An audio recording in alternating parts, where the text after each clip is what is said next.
It's about that time for the school bell to ring, or at least the alarm clock for those who choose to homeschool. Joining us with how we're dealing with the new age in back to school is Jeffrey Borowy, Chief Operating Officer for Charleston County School District. It's good to see you, Jeffrey. Thank you. Good to see you too. So I know district after district after district, they're all trying to figure out how they're going to do this. So what has been the more popular choice in terms of sending our kids back to school? Well, we're in the process right now of compiling survey results. The most recent survey, this is the second one that we've done for the school district. And so we'll be prepared to put that information out very shortly. But I would say that it has changed over the course of time. And we've seen an increase in those interested in virtual school with the rates as they've been in Charleston County. Now, fortunately for us, the rates have been on a downward trend for at least 2 weeks now. So there's an expectation that may even change and go in the other direction. So it really depends upon the day and the information that the parents have. And our goal is really to put our schools in a position where we can guarantee that we've done the best that we can to ensure safety of both the teachers and the students, and then let the parents make an informed decision on what they'd like to do. So when is the start of school?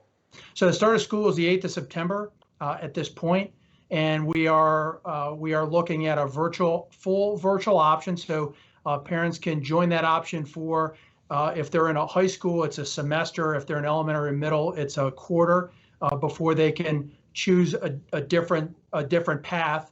But we want them to stay in virtual for that period of time.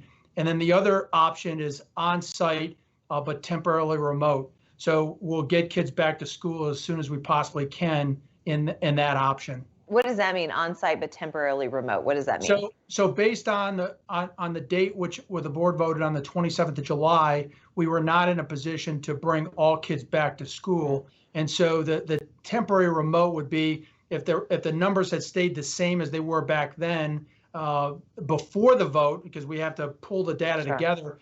It would be a remote with a very small number of students on board. But as the numbers get better and we've got the protocol in place, we would hope that number could increase on the on-site side of things. What are some of the protocol being put in place to make sure that students are staying healthy and safe? The protocol starts with what has been described with the community. First is sanitation and hand washing. So hand washing and hand sanitizer is going to be a key element of the process.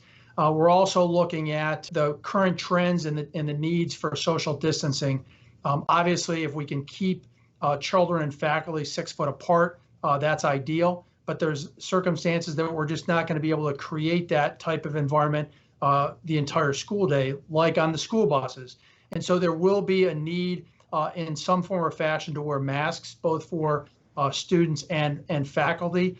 The extent of that mask wearing is under discussion as we speak. We received guidance from the state on Monday, so on the 3rd of August, that we are incorporating into our plan. So there'll be some form of that. The extent of it will be determined as we get closer to the school start.